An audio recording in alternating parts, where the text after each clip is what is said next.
O que quebrou? Se quiser Foi eu sair um cair pouquinho- agora. Ai. Vamos começar, gente, então? Porque senão Sim. a gente vai começar nunca. E aí Ô, a Gabi, aula vai demorar não. mais ainda para acabar. Uhum. Bom, Passou 20 minutos já. então, já atrasamos bastante. Hoje nós vamos... Vocês tiram o som, por favor? Oi? Não fica muito Ah, barulho. Vou tirar o som, tá?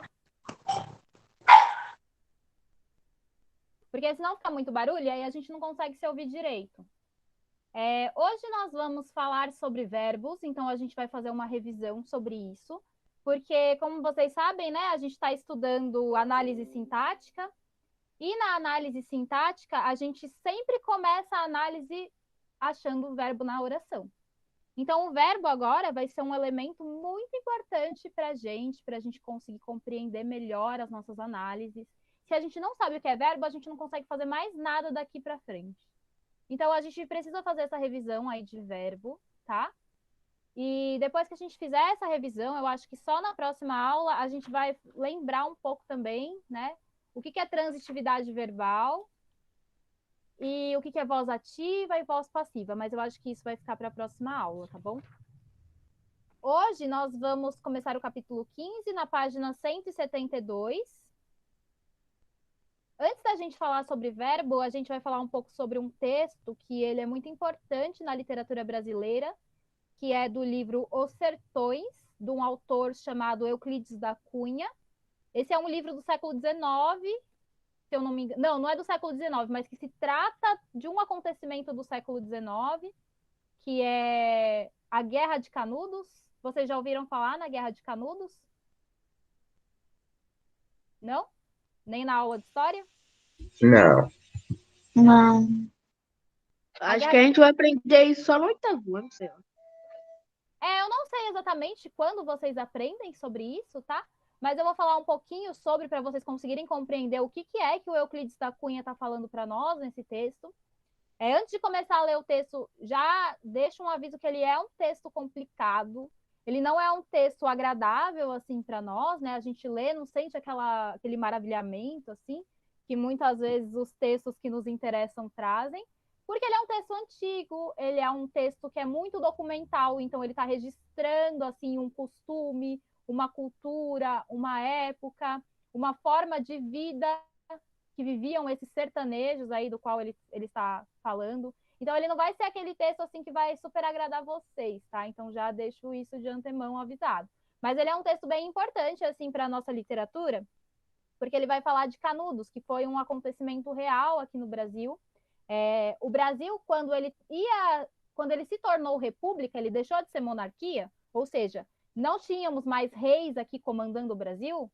Ele passou por muitas guerras, muitos processos assim complicados no país, porque nós estávamos numa época em que que a escravidão tinha acabado de ser abolida, então nós tínhamos pessoas que estavam sem colocação dentro da sociedade, porque os escravos, quando foram libertos, né, assim dizer, eles não foram recolocados na sociedade, então eles não tinham casa, eles não tinham como se alimentar, eles não tinham dinheiro, eles não tinham emprego, eles não tinham nada. Eles foram simplesmente mandados embora da casa dos senhores que eles trabalhavam, e foi isso, assim, tchau e benção, se vira, né?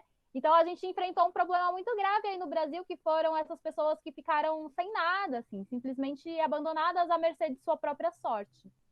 Então, uma desigualdade social muito grande aí que existia nessa época aí, do início de república.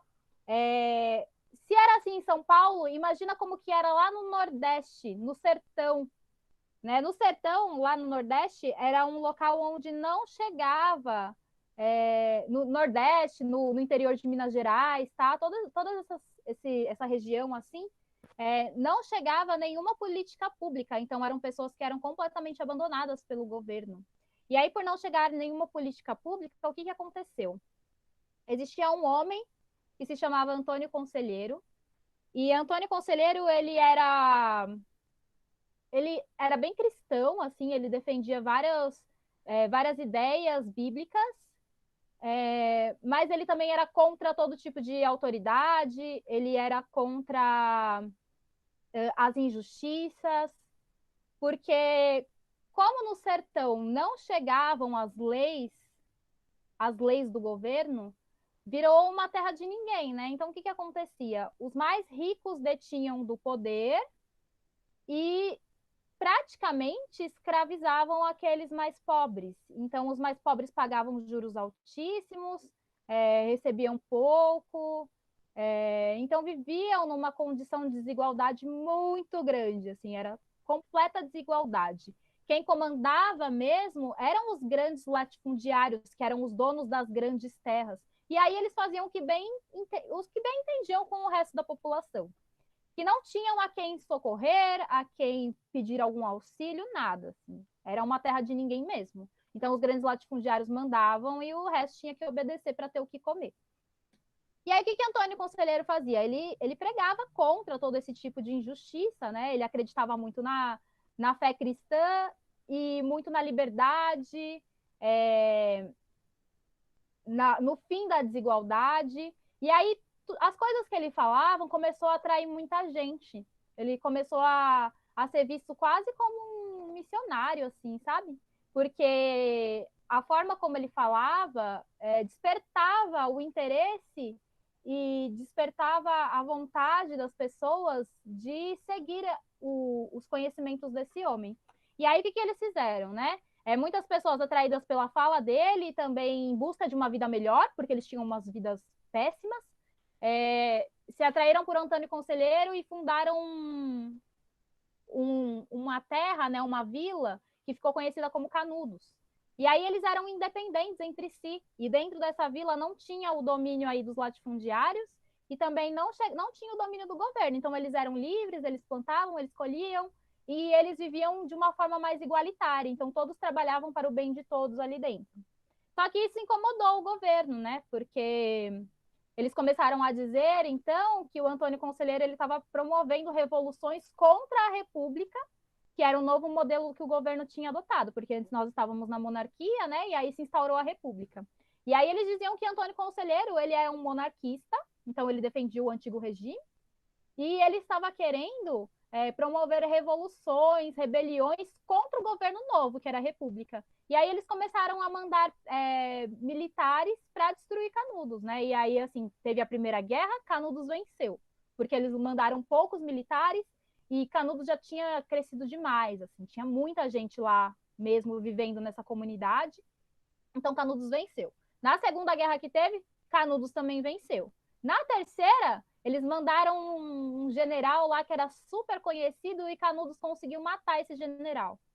E aí na quarta não teve jeito, né? Eles mandaram lá vários militares, levaram metralhadoras e aí dizimaram aquela população que estava apenas vivendo assim da sua maneira e tentando buscar uma melhoria de vida para si, porque não existia, né, nenhum outro auxílio que viesse de fora, então eles arranjaram um jeito de sobreviver melhor assim. E não teve jeito, porque aquilo incomodou o governo da época. Então, isso foi uma tragédia que aconteceu, e Euclides da Cunha ele faz esse livro para denunciar aquilo que aconteceu em Canudos, essa barbárie que foi de terem matado tantas pessoas inocentes que não estavam, né, incomodando ninguém, estavam apenas tentando viver as suas vidas. E aí ele escreve esse livro que se chama Os Sertões, e ele vai explicar como que era o modo de vida desses sertanejos que viviam em Canudos, e ele vai narrar também as guerras que tiveram lá com essa população, tá?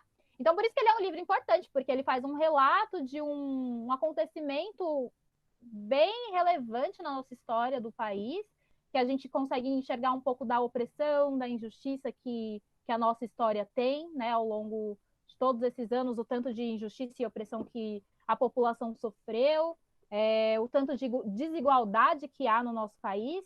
Então, é um evento, assim, muito marcante e importante da gente estudar e refletir sobre, porque ele traz questões, assim, que refletem até hoje no nosso país, tá? E aí, por isso que eu disse, esse texto aqui, ele não é muito agradável, assim, né? Mas ele é importante. Então, a apostila trouxe um pedacinho aí para a gente ler. Eu vou ler e ajudar vocês a compreender um pouco do que ele está dizendo, tá? Mas ele é só só para a gente trazer um pouco essa discussão à tona, tá bom? Eu sei que ele não é muito agradável, não é muito fácil, mas vamos abrir os corações aí para o que o Euclides da Cunha tinha para falar, porque ele falou coisas importantes mesmo. E ela não é uma história, né? Ela é uma realidade, é algo que aconteceu mesmo. Então, assim, existem situações que são quase inacreditáveis quando a gente começa a estudar, né? Porque contam coisas que a gente pensa que não é possível que isso realmente aconteceu, e aconteceu. E Antônio Conselheiro morreu antes da última batalha. Os militares cortaram a cabeça dele e colocaram ele como se fosse um fora da lei, sabe? Um criminoso. E não era bem isso que ele era, né? Ele tinha as ideias dele que ele defendia, mas ele não estava pensando em promover nenhuma revolução, ele não estava tentando desafiar o novo governo. Não, ele estava tentando trazer uma nova forma de vida, uma alternativa, né, para essas pessoas que não tinham outras condições de vida, que viviam na miséria, na pobreza e que viviam dependentes desses grandes latifundiários, aí, esses senhores de terra, que colocavam as leis que eles queriam, né? Então, eram sempre se apropriando desse povo mais pobre, que não tinha como se defender, né? Então, surgiu tudo isso, né? E isso foi gerando tantas coisas, tem até uma literatura própria dessas pessoas, que é a literatura de cordel, e um dia a gente pode falar mais sobre ela, tá? Que eu acho que ela é mais agradável para vocês, ela vocês iriam gostar mais de ler e de conhecer do que o texto Os Sertões do Euclides da Cunha. Mas você vê, né? É um assunto importante. Então vamos ler. Vou começar lendo para vocês, tá? E aí qualquer coisa que vocês quiserem falar, vocês podem me parar, tá bom? Pode ligar o áudio, tá? Não tem problema. A seca. Aproxima-se a seca. O sertanejo adivinha, prefixa, graças ao ritmo singular com que se encadeia o flagelo.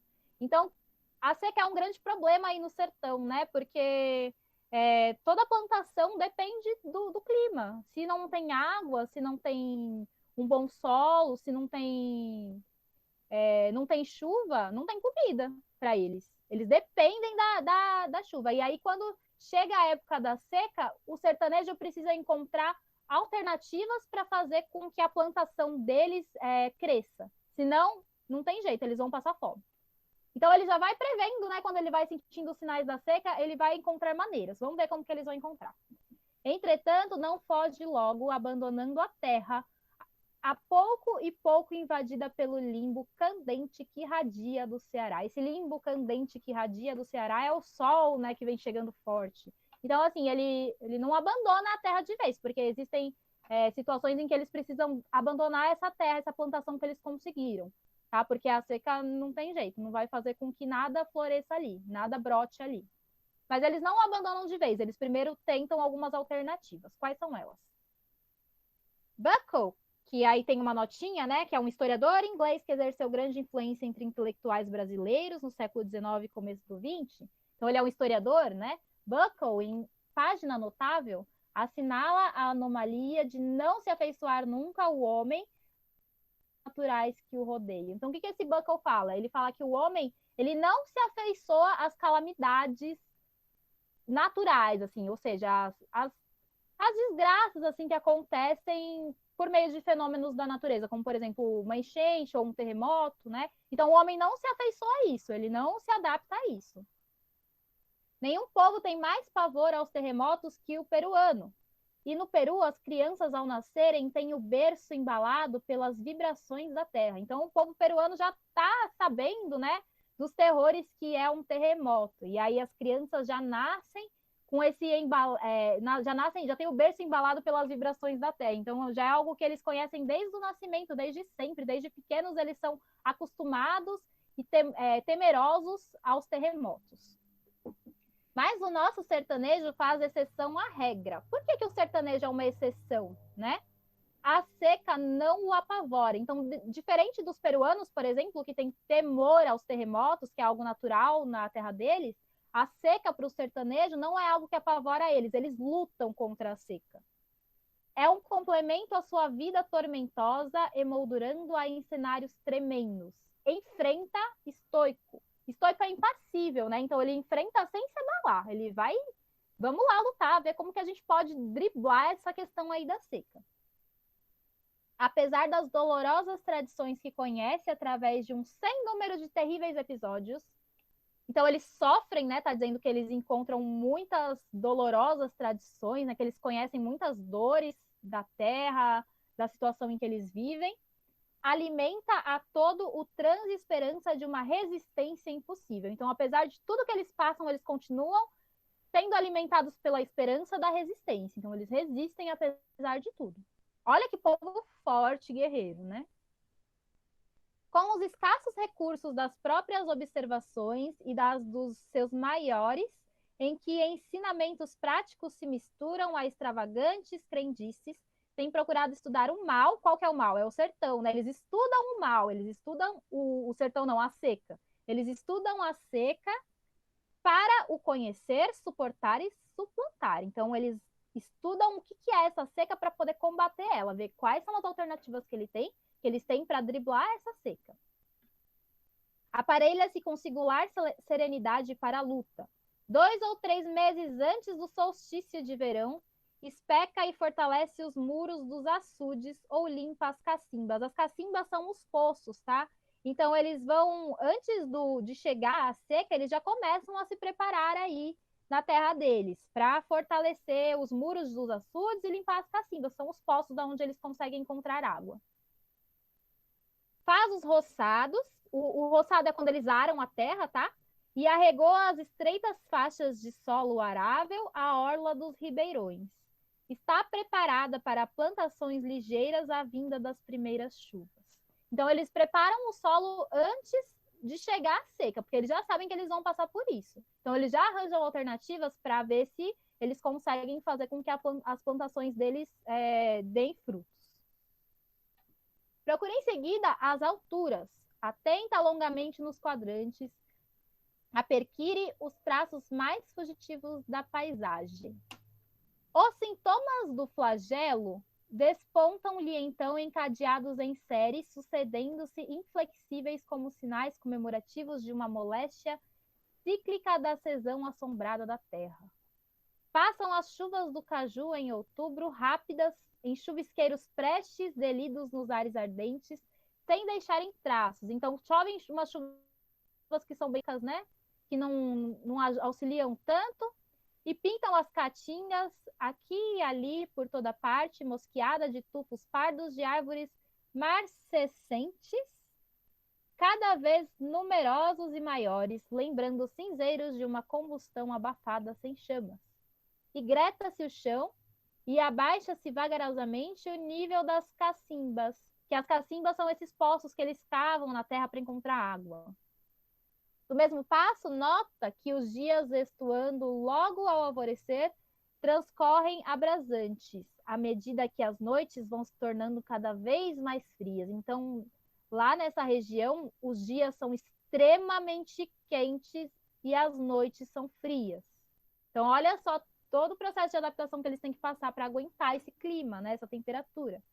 A atmosfera absorve-lhe com avidez de esponja o suor na fronte, enquanto a armadura de couro, sem mais a flexibilidade primitiva, se lhe endurece aos ombros, rígida, feita uma couraça de bronze. Aí ele está falando da roupa do sertanejo, né? Que é uma roupa de couro, então que dá um grande calor, mas que também protege desse sol, e que ao mesmo tempo essa roupa também endurece, né? É uma roupa pesada, dura, que inviabiliza uma certa flexibilidade do corpo, tá?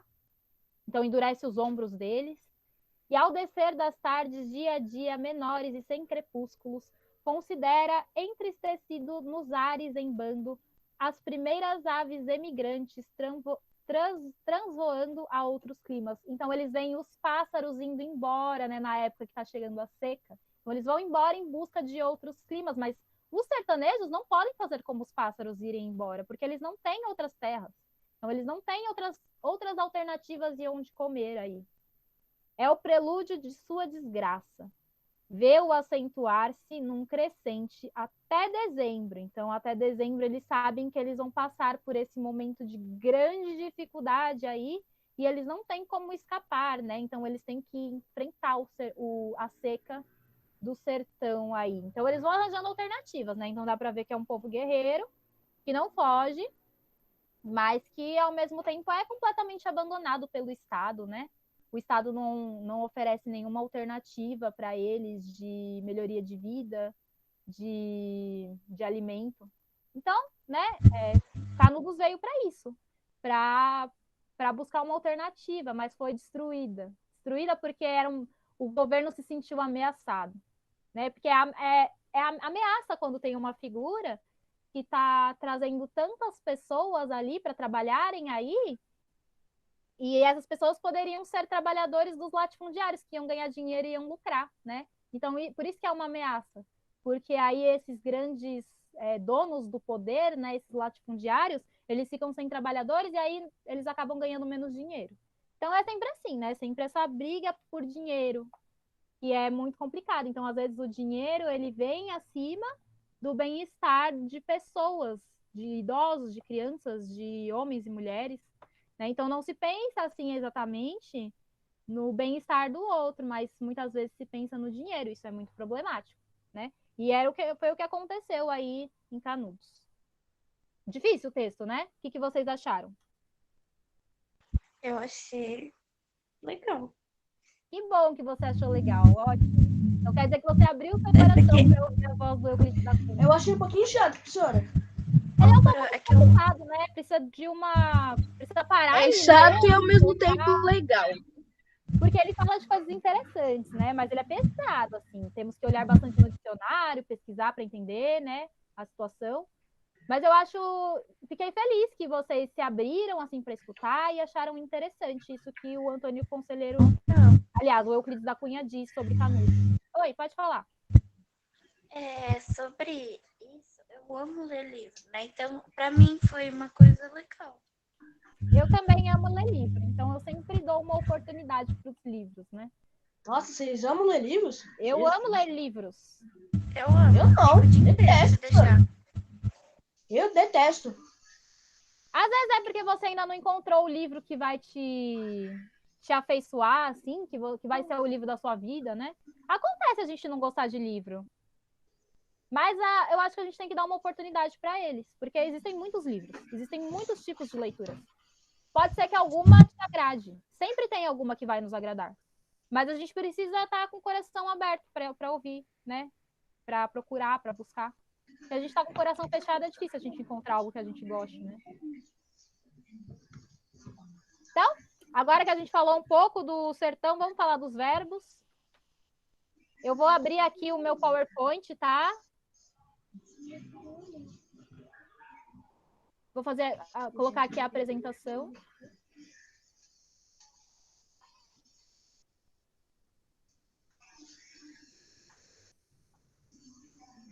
Ai, vou ter que abrir e fechar aqui o PowerPoint porque não está aparecendo. É verdade. Só um minutinho.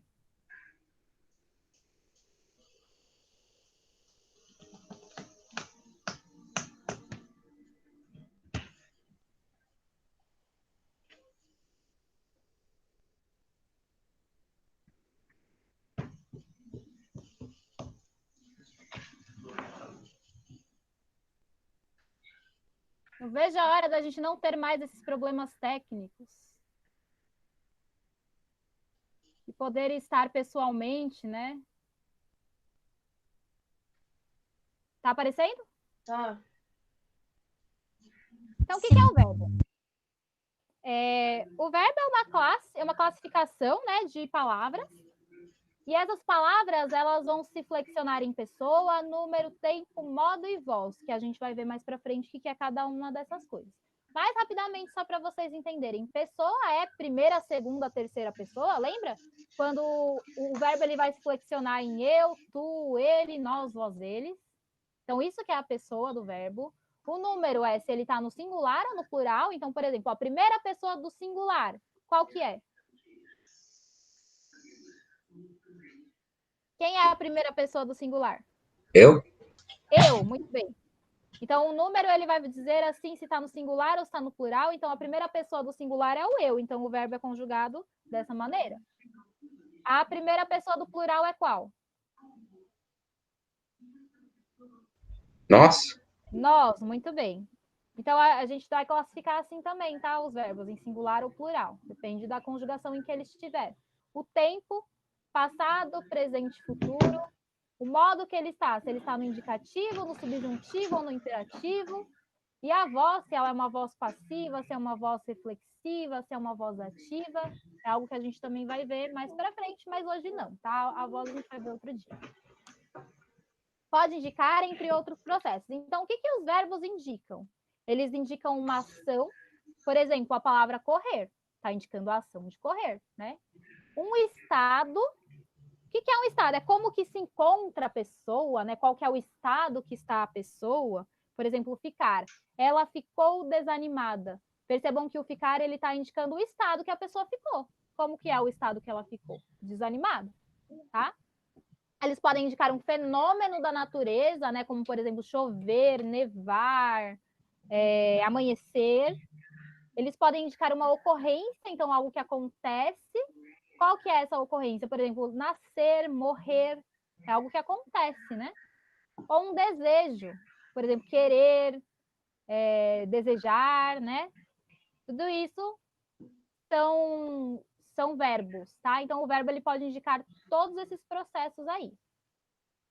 O que caracteriza o verbo são as suas flexões e não os seus possíveis significados. Como assim? Que flexões? Então, por exemplo, a gente vê que ele se flexiona em primeira, segunda, terceira pessoa, que ele se flexiona em infinitivo, gerúndio, particípio, que a gente vai ver já o que é, tá bom? Então, o verbo ele varia a sua forma. Dá para a gente transformar o verbo, né? Se eu quiser usar em primeira pessoa, eu posso falar assim, eu amo. Mas se eu quiser falar sei lá, em terceira pessoa, a gente fala ele ama. Então é o mesmo verbo, mas a gente mudou a flexão dele, a gente mudou a forma como ele vai se comportar, dependendo da pessoa com a qual ele se encontra, né? A pessoa com a qual ele está sendo conjugado. Então varia muito aí. Observe que as palavras como corrida, chuva e nascimento têm conteúdo muito próximo ao de alguns verbos mencionados acima. Não apresentam, porém, todas as possibilidades de flexão que esses verbos possuem.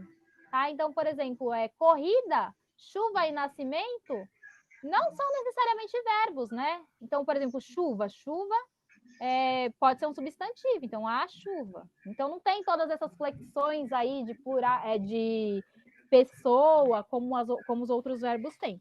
Geralmente, quando as pessoas têm dúvida se é verbo ou não, eu falo para ela conjugar. Né? Então tenta conjugar a palavra para ver se ela é verbo ou não. Por exemplo, a palavra observe, será que ela é verbo? Eu observo, tu observas, ele observa. Conjuguei, deu certo, não é verbo. E agora a palavra palavras, será que é verbo?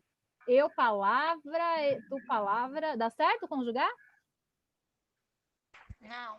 Não dá, então não é verbo, né? Porque o verbo ele tem essa mobilidade aí de flexão. Então, isso pode ser uma dica para auxiliar a gente, né? Tenta conjugar a palavra, ver se dá certo, né? Aí pode ser que seja um verbo mesmo, tá? Então, vamos ver essas características aí do verbo, uma a uma. O que é a conjugação do verbo? Então, o verbo ele pode ser conjugado em primeira conjugação, segunda conjugação ou terceira conjugação. O que é isso? Os verbos terminados em ar, eles vão estar dentro da primeira conjugação. Por exemplo, o verbo amar, falar, cantar, todos são verbos da primeira conjugação. O que isso quer dizer? Quer dizer que a maioria dos verbos, não todos, tá? Mas a maioria dos verbos que terminam com essa conjugação ar aí, eles vão ter a terminação deles na hora que eles forem conjugados a mesma. Por exemplo, ó, vou dar um exemplo aqui, ó. Eu amo, tu amas, ele ama. Se eu pegar um outro verbo que também é com a terminação ar, como por exemplo cantar, perceba que a terminação dessa conjugação vai ser a mesma coisa, ó. Eu canto igual a eu amo, tá vendo aqui, ó? Amo e canto. Tu cantas. Aqui ficou as também, tá? Deixa eu tirar isso aqui para ficar não ficar tão pequeno. Tu cantas, tá vendo? Aqui também ficou amas. É a mesma conjugação, um para o outro. Ele canta. Por isso que se separam esses verbos aí em conjugações. Por quê? Porque todos os que terminam com a conjugação ar e forem verbos que são regulares, tá? Porque não são todos exatamente, tem a maioria deles, mas eles vão ter essa terminação igual na hora de conjugar. Então, ó, eu amo igual a eu canto, tá vendo? É a mesma terminação. Tu amas, tu cantas, a mesma terminação. Ele ama, ele canta, a mesma terminação. Então, todos os verbos que forem regulares e que terminam em AR, eles vão ter uma conjugação igual. Então, fica mais fácil da gente aprender a conjugar esses verbos da maneira adequada, tá? Porque existem verbos que são um pouco mais complicados e aí a gente pode ficar em dúvida, então a gente olha a conjugação. Lembrando que nem todos os verbos são regulares. Por exemplo, deixa eu dar um Ctrl Z aqui. Por exemplo, o ser, né? O verbo ser, ele termina em ER, que faz parte da segunda conjugação de verbos. Mas como que eu conjugo o verbo ser? Ó, Eu serei, tu serás? Isso, né? Aí no futuro, né? Mas se fosse no presente, por exemplo, eu sou, tu és, ele é. E essa não é uma conjugação clássica dos verbos terminados em er, né? Os verbos terminados em er, eles vão, os que são regulares, eles vão ser assim, ó. Eu esqueço, tu esqueces, ele esquece, tá? Quando ele for regular, eles vão ter essa mesma terminação, ó. Terminação em o, terminação em es, terminação em e. Mas o verbo ser, ele não é um verbo regular, ele é um verbo que tem uma conjugação própria dele. Então, ele não é essa mesma terminação, tá? Igual a terminação dos verbos regulares em ir. Então, essa divisão aí, em primeira, segunda ou terceira conjugação, ela vai depender também se o verbo é regular ou se ele é irregular. Quando ele é regular, é porque ele faz parte da conjugação que tem a mesma terminação, que é tudo igual. Quando ele for irregular, eles são verbos que têm uma conjugação própria deles mesmos, tá? Então, não adianta olhar essa tabelinha, tá bom? Então, alguns vão dar certo, outros não vão dar, tá? E os verbos da terceira conjugação são aqueles que são terminados em ir. Então, partir, falir, tá bom? Todos os terminados em ir, eles vão ser da terceira conjugação. Então, nós temos só essas três possibilidades de conjugação, tá? Ou eles vão ser terminados em ar, ou vão ser terminados em er, ou vão ser terminados em ir, tá bom? Próximo. Nós também vamos ter pessoa e número no verbo, que é aquilo que eu falei para vocês, né? O verbo, ele consegue se flexionar em pessoa e número. Então, ele vai ser conjugado em primeira, segunda, terceira pessoa do singular ou do plural, tá? A pessoa é o primeiro, o segundo e o terceiro. E o número é se ele está no singular ou se está no plural. Então, quando eu falo assim, ó, é a segunda pessoa do singular, eu estou falando de quem? Qual pessoa?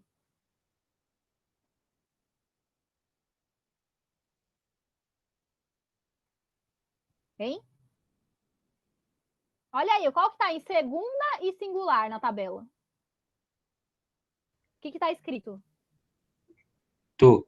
Tu, né? Então tá aqui, ó, singular, tá vendo? Segundo, segunda pessoa. Quem que é a segunda pessoa do singular? É tu. E quem que é a segunda pessoa do plural? Aí aqui é vós. Vós.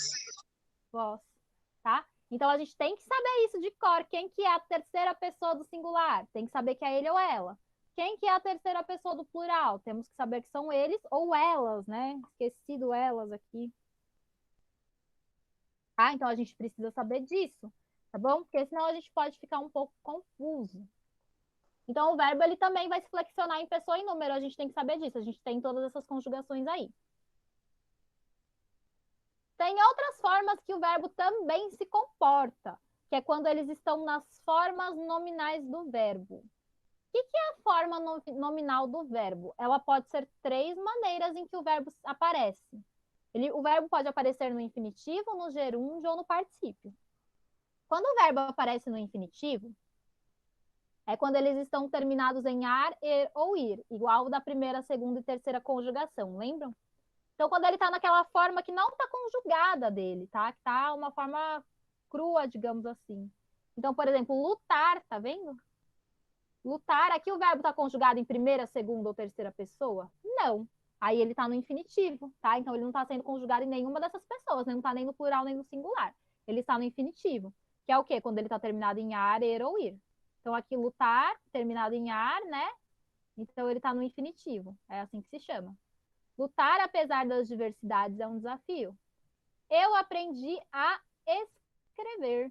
Então aqui também, ó, o escrever, ele não está conjugado em primeira, segunda ou terceira pessoa, não. Ele está na sua forma do infinitivo, que é a terminada em er, no caso, tá bom? Então por isso que a gente fala que aí ele está no infinitivo. O verbo ele pode também ir para o gerúndio. Como que seria o gerúndio? É quando eles estão com a terminação NDO. Quando eles estão dessa forma, eles estão geralmente indicando uma ação em andamento, tá bom? Por exemplo, estamos lutando para sermos aprovados. Então, aqui, ó, lutando, ele não está em primeira, segunda ou terceira pessoa. Não, ele está na forma do gerúndio, tá? Por quê? Porque ele tem essa terminação NDO. Então, lutando, fazendo, cantando, amando, caminhando, escrevendo. Tudo está na forma do gerúndio, que é essa forma que indica uma ação contínua, algo que está acontecendo. Ele atravessou a rua correndo. Estão vendo aqui, ó, NDO, terminação. Tá? Então, aqui nós também vamos ter o gerúndio. Indo a pé, iremos curtir as belezas do lugar. Então, aqui, ó, indo, né, o verbo ir, ele também está na forma gerúndio, NDO, tá bom? Então, já vimos que o verbo ele pode estar no infinitivo, quando termina em ar, er ou ir. Ele pode estar no gerúndio, quando termina em NDO. E ele pode também estar no particípio, que é quando a terminação é do. Geralmente ou é ado ou é ido a terminação, tá? Por exemplo, o professor havia lutado muito pelos alunos. Então, aqui nós vimos a forma do verbo, né? Lutar no infinitivo, lutando no gerúndio e agora lutado no particípio. Então, havia lutado muito pelos alunos. Estão vendo aqui a terminação ado? Eu havia escolhido alguns livros de Jane Austen. Então, aqui, ó, escolhido, terminação ido, que é o verbo escolher, né? Ele já tinha saído quando chegamos no restaurante. Então, aqui de novo a forma do particípio. Então, por exemplo, se eu tivesse aqui o verbo amar. Como que fica? Ó, já mostrei, né? Vou tentar outra, então, vai. Então, o verbo... Aqui, ó. Eu participo.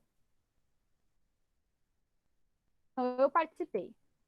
Como que ele ficaria, esse verbo aí, participei, se fosse no infinitivo? É terminação ar, er ou ir. Transformem ele para mim no infinitivo. Como que ele ficaria?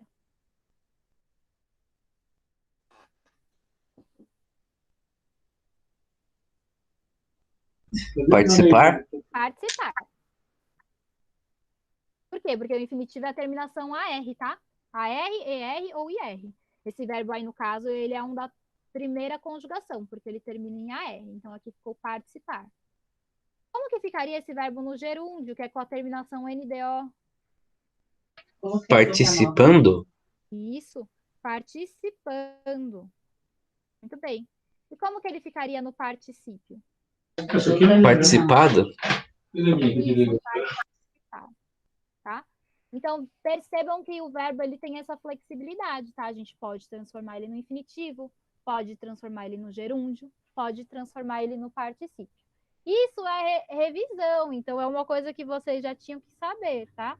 Mas eu sei que são muitos nomes, e aí pode ser que vocês tenham esquecido, e tudo bem. O importante é agora a gente relembrar. Alguém está com dúvida? Olha, faltou um si aqui. Alguém está com dúvida? Pode falar. Alguém não está entendendo nada e precisa que eu volte a alguma parte? Sim. A gente pode ir embora? Não, ainda temos muita aula pela frente. Mas você quer que eu volte em alguma parte aí para te explicar algo que Não. você não entendeu? Então Não. tá tudo claro na sua cabecinha. Sim? Tá entendendo? Hein, Ian? Você não tá falando nada, então eu vou continuar, tá bom? Então, já vimos as formas nominais do verbo, né?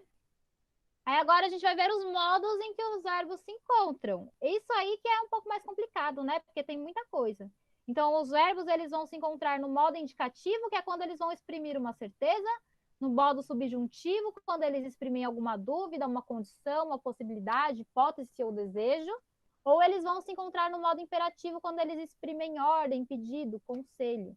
Por exemplo, o modo indicativo, que é aquele que vai exprimir uma certeza, é quando eles vão aparecer indicando um fato, algo que é verdadeiro, assim, né? Que não há dúvida sobre aquilo. Então, por exemplo, já compraram os brinquedos para a festa das crianças. Então, aí o verbo compraram, ele está indicando algo, um fato, né? Uma certeza aí que aconteceu, tá? Já compraram os brinquedos. Então, ele está no passado aí, mas está indicando algo que aconteceu, está indicando um fato. Faremos uma reunião com os sócios na próxima terça-feira. Aí o verbo faremos, ele está indicando um fato também, é o que vai acontecer, uma certeza. O verbo subjuntivo é diferente, ele vai já indicar uma dúvida, uma possibilidade, uma hipótese, né? Uma condição. Então, por exemplo, se você fosse ao local, ficaria impressionada. Aí o verbo fosse, ele não está indicando uma coisa, né? Uma certeza de que vai acontecer. É certeza que a pessoa vai ao local e ficar impressionada? Não é certeza, né? Se você for, é uma hipótese, uma possibilidade da pessoa ir. Então, não é algo certeiro, né? De que vai acontecer mesmo, que está indicando uma certeza de algo que aconteceu. Não. É uma hipótese. Pode ser, né? Por exemplo, se eu tirar 10 na prova, eu vou ganhar um brinquedo novo, né? Eu vou ganhar um jogo do videogame aí. Então, é uma certeza? Não, é se eu tirar, né? Então, aí está indicando uma dúvida, né? Uma possibilidade, uma hipótese de algo. Então, aí está no modo subjuntivo. Imperativo. Imperativo é um modo que vocês estão cansados já de vivenciar na vida de vocês. Porque é aquele que vai exprimir ordem, pedido, conselho, advertência, sugestão ou convite. Então, o tempo inteiro vocês estão ouvindo ordens, né? Dos professores, dos pais. Então, vocês já estão sabendo o que é o modo imperativo. Então, por exemplo, ó, faça a lição de casa. Então, aí o verbo faça, ele está indicando uma ordem para vocês, algo que vocês têm que fazer. Então, ele está no modo imperativo dele. Não conte a ele, pois a festa é surpresa. Então, aí, ó, tá indicando uma ordem aí, um pedido, né, para não contar da festa. Leia as instruções para a montagem do equipamento. Então, aí ele tá dando um conselho, uma advertência, né, do que é para se fazer, tá bom? Então, viram que os verbos também, eles podem variar em modo, tá? Então, eles vão aparecer ou no indicativo, ou no subjuntivo, ou no imperativo, muitas vezes. Então, vou parar aqui o compartilhamento. Muita coisa de verbo, né? Sei que é muita coisa para ver de uma vez, mas como é uma revisão, então a gente não dá para ficar muito tempo preso em cada um desses itens. Vocês entendendo mais ou menos o que cada um deles está dizendo, já acho que já dá para continuar. E aí depois vocês estudam mais a fundo na casa de vocês, tá bom? Vamos ver aqui na apostila, na página 174?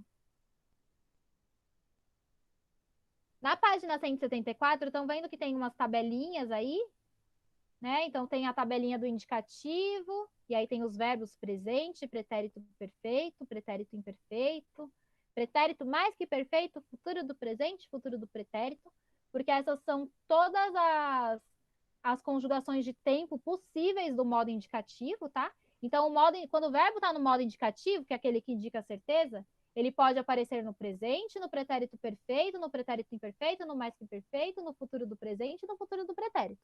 Tem todas essas possibilidades de expressar o modo indicativo, tá bom? E aí cada uma vai indicar alguma forma, né? Vai ser usada para alguma forma diferente. E aí nós temos aí os exemplos de conjugações, né? Aí estão se conjugando o verbo amar. Então no presente fica eu amo, tu amas, ele ama, nós amamos, vós amais, eles amam. Aí nós temos do lado o verbo vender, porque é da conjugação ER, a segunda conjugação. Eu vendo, tu vendes, ele vende, nós vendemos, vós vendeis, eles vendem.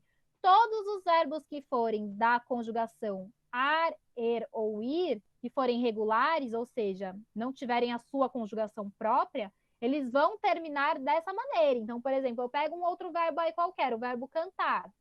Eu quero conjugar o verbo cantar aí no modo indicativo do futuro do presente. Como que eu vou conjugar? Ele vai ser exatamente a mesma terminação que o do verbo amar no futuro do presente, do indicativo. Então, estão vendo aí a tabelinha do futuro do presente? Ela está aqui, ó. Tá dando para ver? Tá aqui. Sim.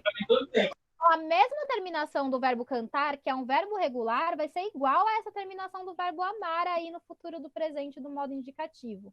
Então, ó, a gente só vai mudar o início, que com amar é o an, né? Com o cantar é o cante. Então, a gente coloca o cante, ó. Cantarei, cantarás, cantará, cantaremos, cantareis e cantarão, tá?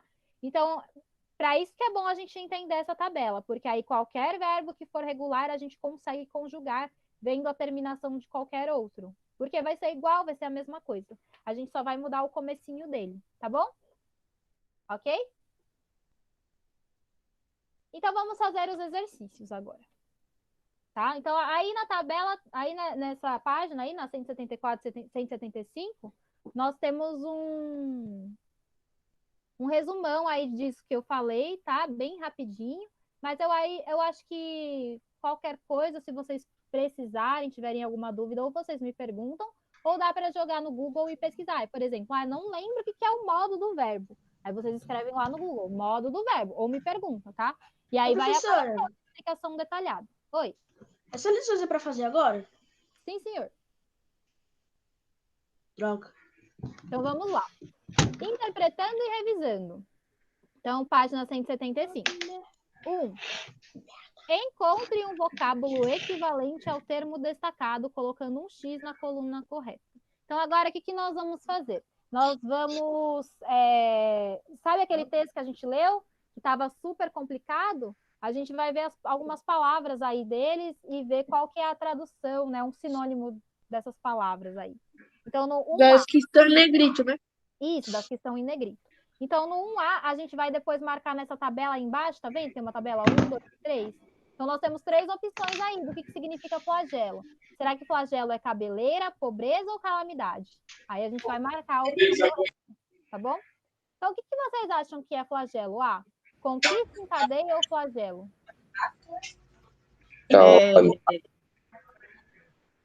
Calamidade. Algum chute? Calamidade, isso mesmo. Flagelo é uma calamidade, tá?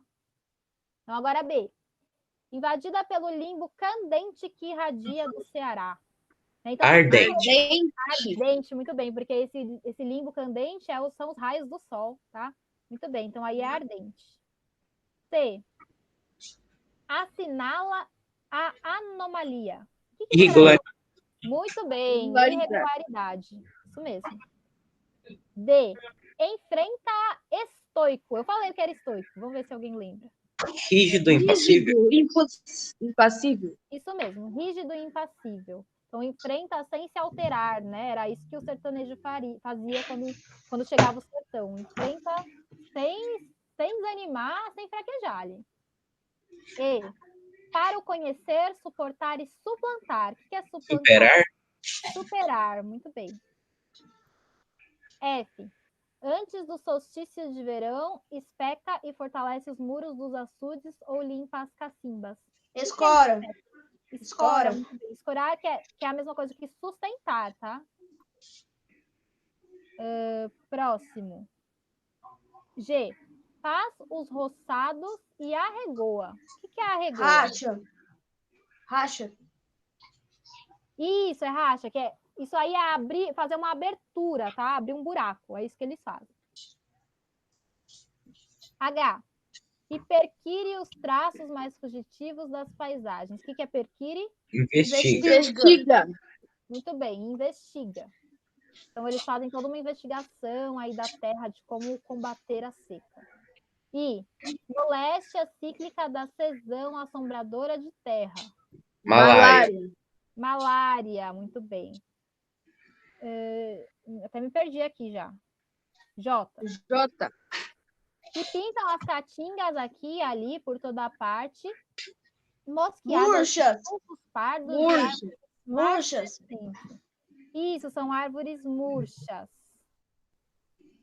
K. E greta-se. O que é greta? Racha.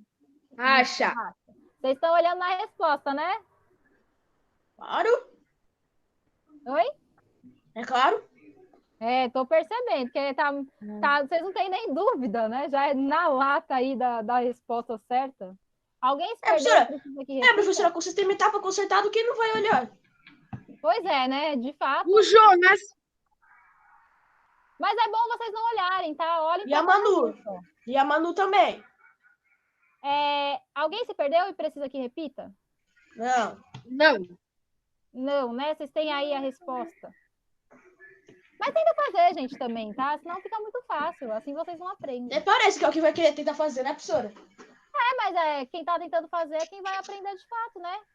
Se a gente Os outros que só copiam não vai aprender nada. Porque se a gente não tenta, aí de fato a gente está perdendo tempo. Porque a gente não está pensando. A gente está perdendo tempo da nossa vida só. Quando a gente não tenta. Né? Então é melhor a gente errar e tentar, mas pelo menos fazer, né? Tá bom? Mas aí tudo bem. Aí esse é um exercício que, de fato, assim, é só a gente olhar no dicionário, né? Então não tem muito o que refletir. Ou a gente sabe ou a gente não sabe. Não tem jeito. Então esse tudo bem. Então vamos para o próximo. Buckle, em página notável, assinala a anomalia de não se afeiçoar nunca o homem às calamidades naturais que o rodeiam. Nenhum povo tem mais pavor aos terremotos que o peruano, e no Peru as crianças ao nascerem têm o berço embalado pelas vibrações da terra. Indique tempo, modo, pessoa e número dos verbos assinala, afeiçoar, rodeiam, tem, nascerem, tem e embalado. Então, vamos com calma. O que nós temos aí? Eu vou abrir aqui o chat, tá? Então, aqui, por exemplo, o verbo assinalar. É a terceira pessoa do singular presente do indicativo. Isso, terceira pessoa do singular. Do presente Do indicativo. Por que a terceira pessoa do singular? Porque ele está conjugado na terceira Professora, a gente faz isso daí aonde? Porque não cabe na apostila. Pois é, né? Faz Não o cabe caderno. no caderno.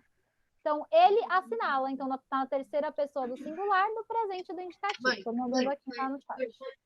Pegar meu caderno. A palavra afeiçoar. Terceira pessoa do singular infinitivo pessoal. Isso, muito bem. Está no infinitivo porque ele termina com a palavra, com o AR, né? Então, terceira pessoa do singular está no infinitivo.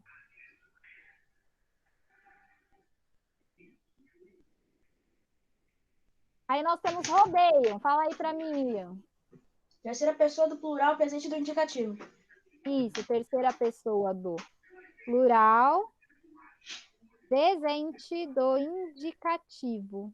Por que você não pergunta para outra pessoa, professora? Porque você está respondendo aí, já está com as respostas na mão, né? Então pode falar você E se mesmo. outra pessoa não tiver e tá falando igual? E aí? E aí a pessoa pode falar, uai. O que está impedindo a pessoa de falar? Ela tem toda a liberdade de falar. Microfone desligado.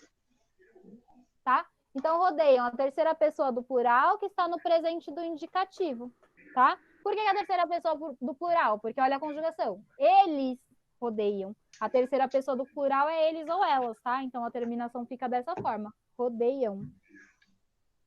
Está no presente do indicativo, porque é o presente aí, né? A situação que nós temos. Não é o passado, não é o futuro, é o presente mesmo. E está indicando uma certeza, por isso que está no indicativo. E agora o verbo tem. O tem é o mesmo que a da assinala. Igualzinho. Isso. Terceira pessoa do plural. Não, do singular. Do singular, desculpa. Do singular. Presente do indicativo. Então, ele tem, ela tem. Então, se escreve dessa maneira esse verbo. Tá bom? Aí o verbo nascerem. Terceira pessoa do plural infinitivo pessoal. Isso, terceira pessoa do plural. Infinitivo pessoal. Qual que é o próximo? É o tem com acento. Qual que é a diferença do tem com acento e do tem sem acento?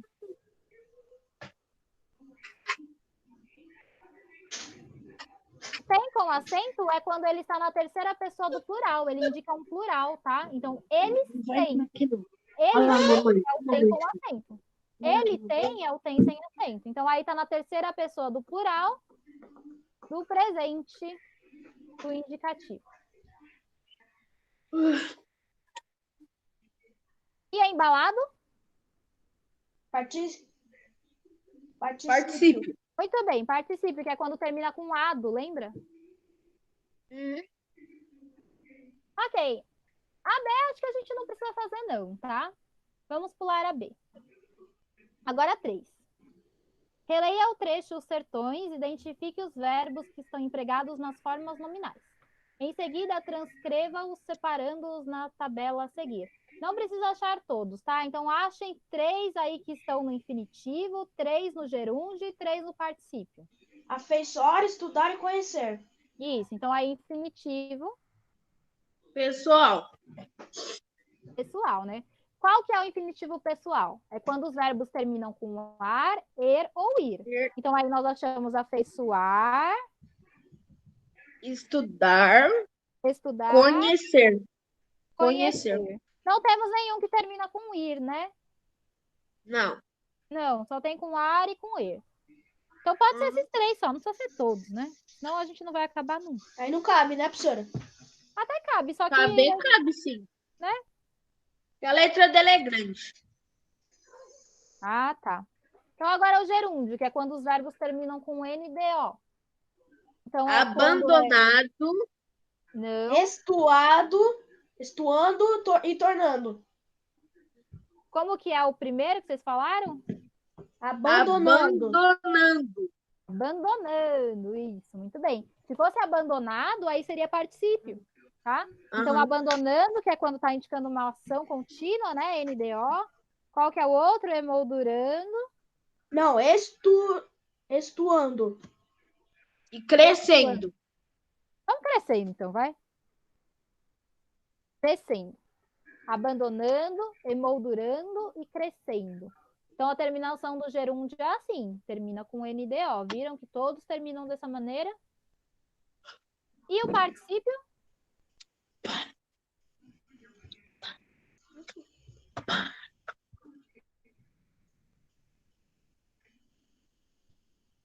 E o particípio? Invadida, embalado e procurando. Procurado. Procurado, né? Procurando seria gerúndio, tá? Então, Ah, é. invadida, embalada e procurar. Então, vamos ver se vocês estão sabendo mesmo. Quando eu coloco assim, ó, esse verbo aqui. Eu bebi suco. Qual que é o verbo aí da frase? Eu bebi suco. Eu é o verbo? Não, calma. Bebi. Não, Bebi. não. Bebi. O eu é o Bebi. pronome, né? Isso. Confundi. O eu que indica como que o verbo vai ser conjugado, né? Então, aí o verbo é o verbo bebi. Como eu coloco esse verbo bebi aí no infinitivo? Calma aí. Infinitivo. É.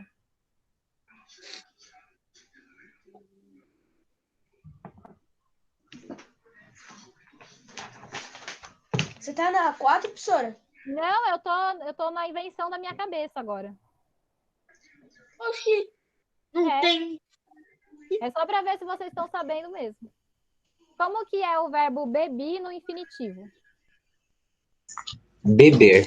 Beber, muito bem. Viu como é bom não olhar as respostas, né? Aí a gente aprende a fazer. Então, o infinitivo é beber, quando termina com ar, er ou ir. Como que o verbo bebi fica no gerúndio? Bebendo. Bebendo. Terminação NDO. E como que o verbo beber vai ficar no particípio? Bêbado. Não. Bêbado. Bêbado não. Como que é que fica? Bebido. Quê? Isso, bebido. Bebido? Nossa, que sorte. Agora, não é sorte, é porque é fácil, né? Termina ou em ado ou em ido. É só a gente... Acertei. Vou pensar em outra aí, então, pra gente.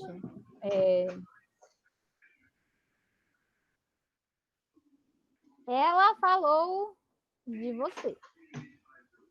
Qual que é o verbo aí dessa frase? Ela falou. Falou. Falou. Como que falou fica no infinitivo? Falar? Falar. Falar, muito bem. Como que falou fica no gerúndio? Falando. Falando. Falando. E como que falou fica no particípio? Falado. Falado. Isso. Viu como é fácil? Não é difícil, não. Né? Mas quando a gente precisa se desafiar a pensar um pouco, né? É. Agora a página 176 e aí a gente acaba a aula. Aleluia, Senhor amado, obrigado. Vamos lá. 4. Como o autor do texto caracteriza o sertanejo ante a seca? Então, quais são as características do sertanejo que o autor traz pra gente? Como que é esse sertanejo? O que ele fala O desse sertanejo se adapta à seca Com as suas e palavras. resiste à Sempre seca. lendo. Com as suas palavras. Lembra que eu expliquei? Como que é esse sertanejo aí? O sertanejo ele se adapta à seca, ele aguenta a seca Sim, e a seca não deixa ele com medo, isso. Tá, porque é o melhorou, cumprimento né? da Já vida fez dele, uma interpretação aí. porque faz Então, parte da vida dele. Uhum. Então, o sertanejo é aquele que não tem medo da seca, ele enfrenta e ele se adapta a ela. Então, a seca não o apavora. É isso que ele diz, tá? Que o sertanejo se adapta e resiste à seca e ela não o apavora.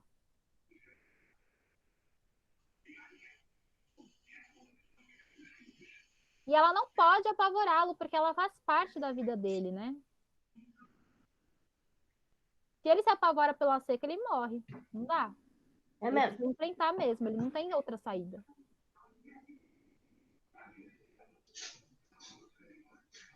Eu coloquei assim, sertanejo se adapta à seca e ele não tem medo.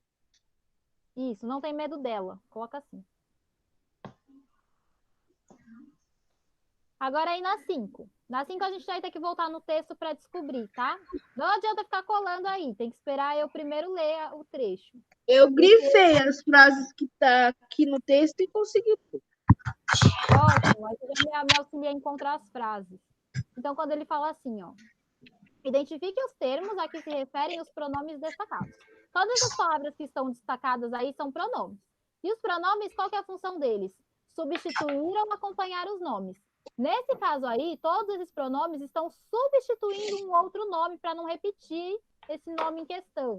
Qual que é o nome que eles estão substituindo? Por exemplo, quando fala assim, ó, o sertanejo adivinha. A gente tem que voltar lá para o texto, porque a gente não sabe o que tinha antes. Né? Adivinha a seca, né? Isso. Quando ele fala assim, no começo do texto, aproxima-se a seca.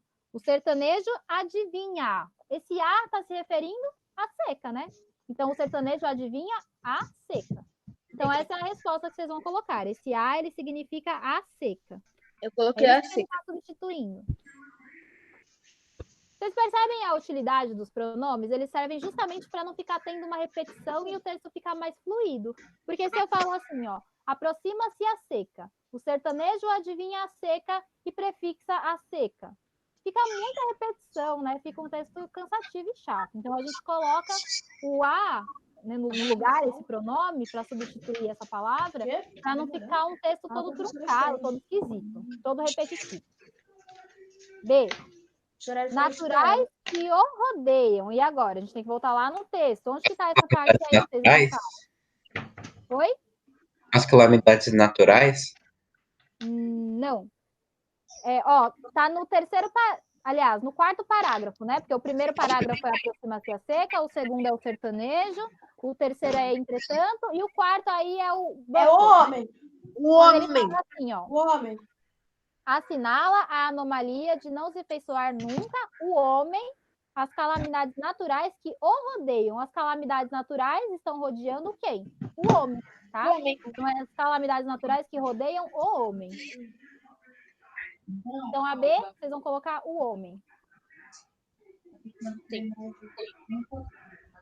A seca não o apavora. O sertanejo. Isso, o sertanejo. Então, a seca não apavora o sertanejo. Esse o tá substituindo essa palavra aí. Saiu a Karen, a Manuela e o Guilherme. Tá bom, depois A gente só não sabe se o Leonardo tá aqui também, né? Tá, ele tá aí. Ô, Léo, Só o perfil dele, mas ele não tá falando nada. pra O ver perfil se dele você pode tá aí. estar ligado aí. Ele A pode Carla entrar aqui. saiu também. Então, vamos lá, vamos terminar. D. Tem Ô, Mal. procurado estudar o mal para o conhecer, suportar e suplantar. O mal. O mal. Já tá no teste, já tá ali na... Tem procurado estudar o mal para conhecer o mal e suportar e suplantar. Então, esse o Já aí tá no enunciado. já tá no enunciado, né? Isso aí tá mais fácil. Nem precisa voltar no texto. E. A atmosfera absorve-lhe o suor na fronte. Então, Do às vezes, sertanejo. suor do sertanejo. Aí é o sertanejo que ele está substituindo, né? Então, a atmosfera absorve o suor do sertanejo na fronte, tá? A 6 nós não vamos fazer, tá bom? Tá, porque eu Acabou também a nem aula. entendi. Porque aí vocês vão precisar fazer uma pesquisa, né? Vamos precisar de mais tempo. Tá bom? Então é isso, pessoal. Alguma dúvida? Não. A aula que vem eu não quero saber dessa história aí de vocês estarem olhando nas respostas. Mas quem garante que todo mundo vai levar a sério?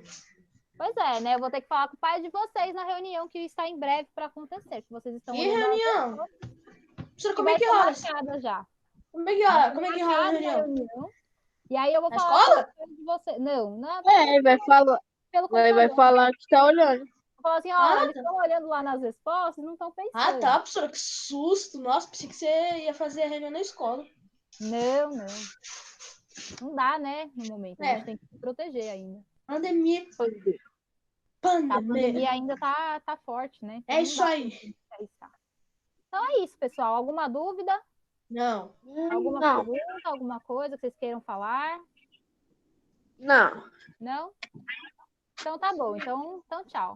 Por hoje é só. Tchau. Tenha uma boa vida. Tchau, pessoal. Boa vida pra vocês.